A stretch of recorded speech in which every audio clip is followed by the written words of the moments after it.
hubungannya dengan Satgas, bahwa Satgas itu menjebak dia dan lain sebagainya. Bagaimana? Ada janji-janji yang tidak dipenuhi oleh Kalau Satgas. saya lihat, tidak semua apa yang dikatakan oleh Gayus itu tidak benar. Ada juga saya lihat yang saya duga mengandung kebenaran. Mana yang benar, mana yang tidak benar? Misalnya soal dikatakan bahwa Satgas ini mendorong supaya Gayus membongkar kasusnya, nanti akan dicoba dibantu untuk keringanan hukuman. Saya kira ini sama dengan kasus yang kita lihat barusan Pak Susno. Susno itu juga berani membongkar karena Komisi 3 menjanjikan melindungi Susno, juga Satgas menjanjikan melindungi Susno. Nah, sesudah di Komisi 3 ada pertemuan yang tertutup, Susno membongkar banyak hal, juga mengenai soal bos-bos yang besar-besar yang ikut dalam mafia. Ya, dia langsung diproses Dan tidak ada perlindungan dari Komisi 3 maupun Satgas. Tidak ada Satgas. bedanya dong apa yang dilakukan oleh Komisi 3 dengan yang dilakukan oleh Satgas. Jadi memberikan janji walaupun tidak bisa ditepati. Iya, saya kira. Jadi saya kira Satgas, saya duga bisa juga memberi dorongan pada Gayus membongkar. Maka Gayus kan agak berani kan sebenarnya karena dia yakin bahwa dia akan ringan hukumannya, ya dia bongkar. Ini bukan karena itikadnya mau membongkar kan begitu. Iya. Nah, kemudian yang dikatakan oleh Gayus adalah soal KPK. Saya kira kalau itu Satgas pun memang mengarahkan ke KPK, dan memang masyarakat melihat penyidikan yang nggak jelas sampai belakangan ini, orang kan sudah menuntut KPK. Presiden pun mula-mula kan tidak setuju KPK masuk. Tapi kemarin sudah menyatakan silakan KPK ikut membantu kepolisian, kan begitu. Nah, soal Buyung Nasution supaya menjadi advokat daripada Gayus, saya kira ada benarnya. Karena memang maksud Satgas ini kan supaya membongkar kasus ini. Maka dia rekomendasikan salah satu adalah Buyung. Dan saya kira ini dilema. Mungkin Gayus pun merasa bahwa kepentingan Buyung kan mau melindungi Gayus, membantu Gayus, tapi sekaligus membongkar mafia, big fish-nya, mafia pajak dan mafia hukum gitu ya. Nah, ini kan ada beda kan dengan sebagian pengacara lain kan gitu kan. Jadi kalau di sini ada idealisme Buyung saya kira ya.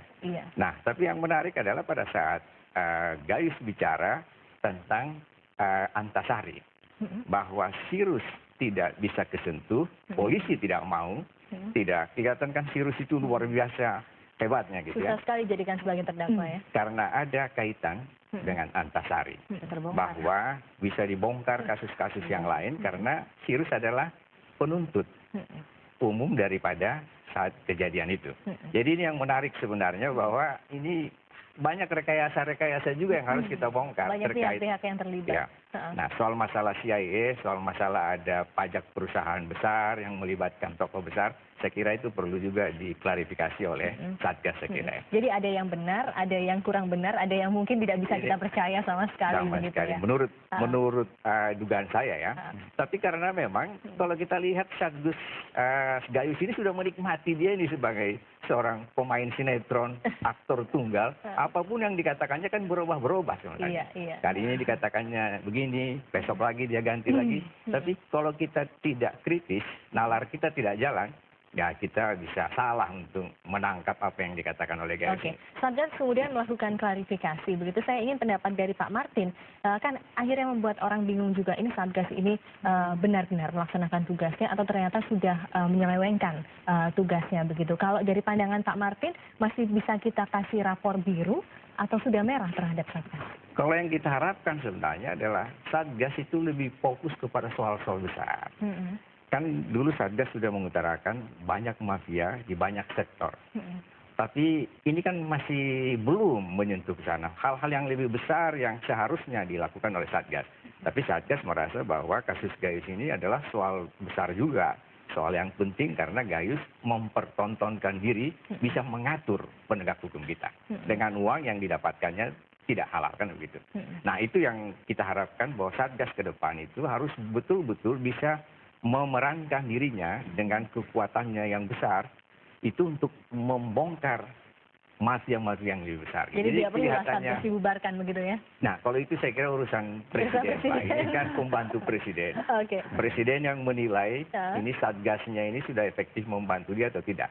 Tapi kita lihat pada akhirnya bahwa sesudah desakan masyarakat termasuk Metro yang habis-habisan, Baru kemudian belakangan Presiden mengumpulkan semuanya, memberi petunjuk, 12 petunjuk, harus dilakukan begini-begini. Dan melibatkan KPK. Dan melibatkan KPK. Iya.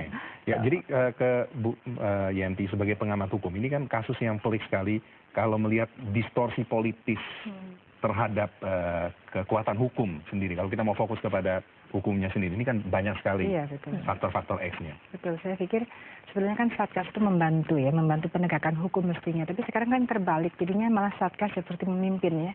Ketika Satgas yang terlalu banyak, saya pikir begini, terlepas bahwa Satgas mungkin kita perlukan, tetapi saya pikir cara-caranya ya kita tidak punya format yang baik ya, sehingga banyak kalangan menjadi merasa sesuatu yang janggal dalam pengungkapan suatu tindak pidana dengan cara-cara seperti itu. Ada kecemburuan juga ya. Ya, dan cara-caranya juga kadang-kadang kalau ini dari Denny sendiri ya, membuka BBM-nya dia mengatakan Satgas itu kan sesuatu yang kita posisinya lebih tinggi dong daripada Gayus yang buron gitu kan. Ternyata Denny sendiri manggilnya kok Mas gitu kan, itu kan sesuatu yang mengundang pertanyaan, ada ajakan apa sehingga kita begitu memanjakan kepada buronan kan, itu juga indikasi bahwa ada muncul ketidakpercayaan dan ya jadi tidak profesional ya, profesionalitas investigator apapun namanya ya, bagian dari mana ya. Karena kenyataannya kan Satgas itu juga melakukan langkah-langkah investigasi. Itu bukan pendekatan biasa yang dilakukan oleh Satgas kalau kita melihat mengambil hal-hal yang menguntungkan bagi negara. Kalau melihat memang sih tidak biasa. Kalau misalnya melihat tata cara hukum acara hukum pidana memang ada sesuatu yang agak aneh ya. Agak aneh, apalagi dengan fakta yang sekarang terungkap, BBM-an, janji, kemudian ada deal kan ya, deal di mana? Pertanyaan di mana itu seakan-akan kok gampang sekali ya, di mana gitu. Harusnya kan kaget loh, kamu kok di situ, harusnya kan gitu ya, bukannya malah di mana gitu kan, aneh sekali kan. Itu kok satu hal yang tidak lazim di dalam hukum pidana terhadap seseorang yang pada waktu itu sudah ditengarai bahwa dia sudah bisa mengelabui sidang pertama yang mengorbankan hakim, kemudian polisi dan lain sebagainya kan. Ini kan itu kan yang kedua, ini pengadilan kedua sebetulnya. Gayus ini kan sesuatu yang sangat kita sangat tercela perbuatannya kan, kok malah pertanyaan-pertanyaannya itu membuat itu tidak biasa dilakukan kalau Satgas dianggap sebagai sesuatu yang extraordinary action ya, to combat it. Mereka mestinya harusnya lebih ketat, bukannya lebih memanjakan. Saya merasa ya agak janggal ya, sebagai dosen hukum pidana itu sesuatu yang sangat aneh dan hanya menawarkan sesuatu kemudahan. Oke, pada intinya itu semua harus kita buktikan. Salah satu cara pembuktiannya rencananya katanya Komisi 3 akan menggelar panja begitu. Kemungkinan memanggil Gayus dan mengonfrontir dengan Denny Indrayana. Ya, itu sudah salah satu agenda kita. Jadi Komisi 3 sudah membentuk panja pemberantasan mafia hukum dan perpajakan. Dan kita mau mendorong pengadilan yang akan agar supaya kasus Gayus ini, bukan Gayus saja sebenarnya, ini kan ada persoalan besar. Kita mau kepada persoalan besar. Gayus ini adalah salah satu pintu masuk saja. Persoalan yang besar adalah bahwa mafia ini banyak bermain dalam hal yang kita tidak mampu masuk ke sananya. Makanya kalau aparat penegak hukum tidak agak ragu-ragu, maka Komisi 3 ini, panja ini akan mendorong dan membuka kasus itu lebih luas supaya kita tahu betul ini. Misalnya seperti sekarang kalau ditanya berapa besar sebenarnya uang yang diterima oleh Gayus ini, semua kan nggak tahu. Dan uang yang sudah ada itu sekian ratus miliar itu dari mana kan begitu kan.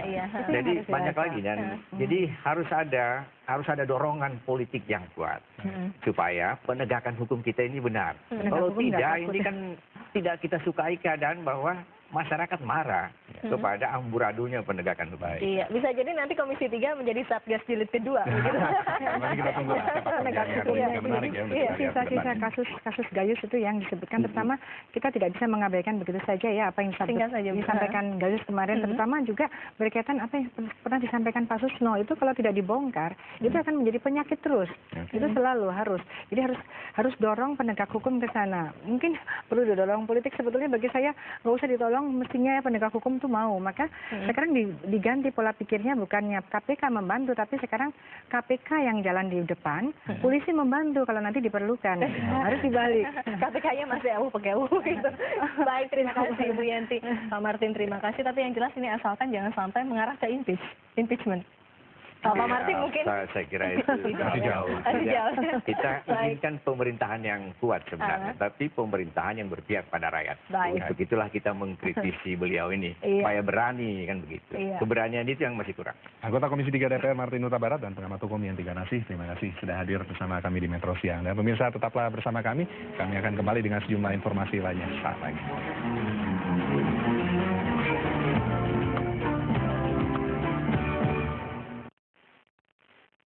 Informasi aktual tentang rumor pasar, analisis saham, investasi dan aksi korporasi hanya ada di portal investor.co.id, situs berita ekonomi bisnis, investasi portfolio, perbankan, multifinance, pasar valuta asing, fiskal, infrastruktur, moneter, properti dan industri.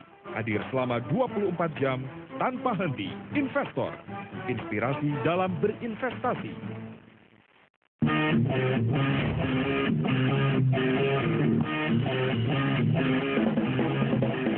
Jangan lewatkan Adira Automax, program otomotif terdepan yang tampil eksklusif. Adira Automax menyajikan ragam informasi terdepan di dunia otomotif. Jangan lupa saksikan kami setiap hari Sabtu jam 2 siang di Metro TV.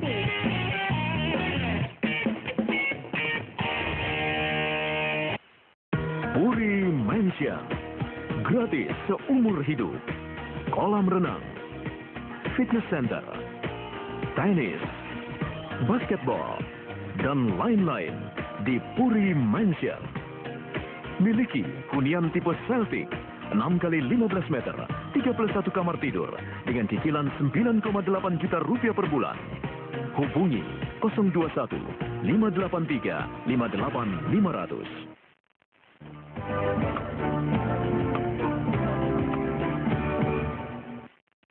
Kita lanjutkan Metro Siang dengan informasi kericuhan yang mewarnai pembongkaran kios PKL di kawasan Pasar Mardika, Ambon, Maluku, Kamis pagi. Sejumlah pedagang marah dan berusaha menghalang-halangi upaya Satpol PP membongkar kios mereka.